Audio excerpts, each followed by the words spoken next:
Всем привет! Меня зовут Наталья, добро пожаловать на мой канал. Под занавес недели моды в Париже состоялся показ коллекции «Весна-лето 2025» от модного дома Louis Vuitton. Креативный директор бренда Николя Жескьер, занимающий этот важный пост уже более 10 лет, как всегда подошел к делу с размахом. Местом проведения модного шоу он вновь выбирает одну из лучших парижских локаций, в который раз стараясь продемонстрировать явную силу одной из самых популярных и прибыльных люксовых марок Франции. В день презентации целый батальон голливудских знаменитостей расположился во дворе Лувра. Помимо именитых звезд, среди гостей были друзья и верные поклонники бренда. Зрители расположились внутри специально установленной конструкции, имеющей форму куба.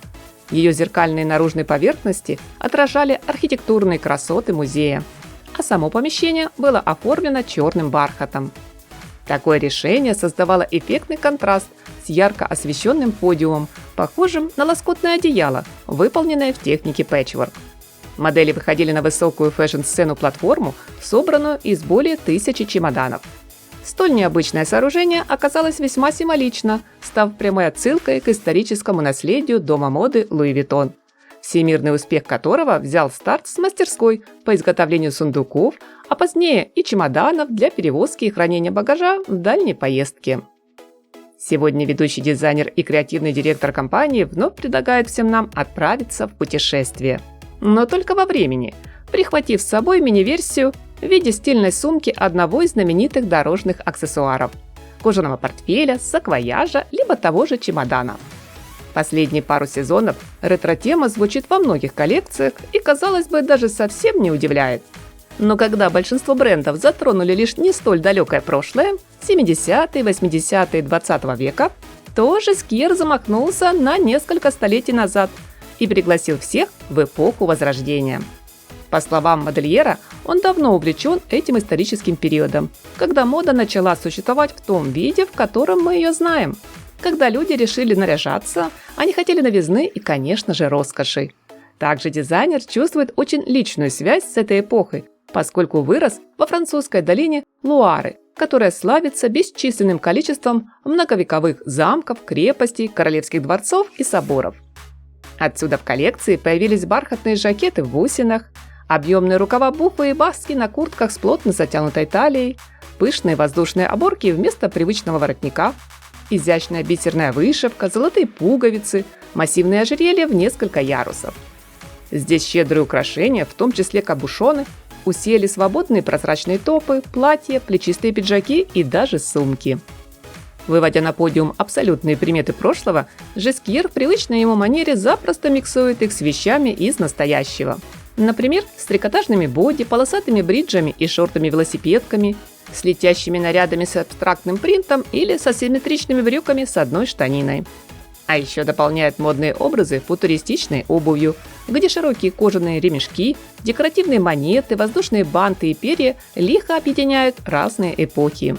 Не случайно коллекция получила название «Современный Ренессанс». Отдельной строкой стоит отметить попытку дизайнера создать верхнюю одежду, пальто, плащ, куртку, больше похожую на легкую блузку. На этом этапе важную роль сыграло желание Николя показать, как по сути близки и гармонично существуют в едином союзе, казалось бы, такие противоположные понятия – сила и мягкость, ретро-стиль и футуризм, пластичные линии и четкие силуэты. Как комментирует автор коллекции, было очень интересно сломать границы и попытаться определить строго очерченную архитектуру в текучести, а фундаментальную силу в воздушности и движении. Да, перед творческой командой дома моды Louis Vuitton была поставлена непростая задача, с которой получилось справиться на отлично. Особенно хорошо смотрелись шелковые тренчи-халаты в дуэте с твидовыми мини-платьями. Также общую концепцию новой коллекции и главную тему показа дизайнеру удалось отразить в финальной части модного шоу. Модели вышли на подиум в тончайших то ли куртках, то ли жакетах-рубашках в сочетании с кружевом и длинной металлизированной бахромой. На создание фантастических узоров данных нарядов дизайнера вдохновили картины французского художника Лорана Грассо. Его полотна, выполненные в стиле великих мастеров эпохи Возрождения, включают совсем не характерные для живописи тех лет изображения небесных и атмосферных явлений. Эта смесь прошлого и современного наиболее точно совпала с темой новой коллекции. В мире фэшн-искусства о дизайнере Николя Жескир бытует мнение: когда он оглядывается назад, ему удается предсказать будущее. Насколько ваши впечатления, друзья, совпадают с этим суждением, мы, надеюсь, узнаем из комментариев. Если видео понравилось, то не забываем поставить лайк, а если нет, то делаем то же самое.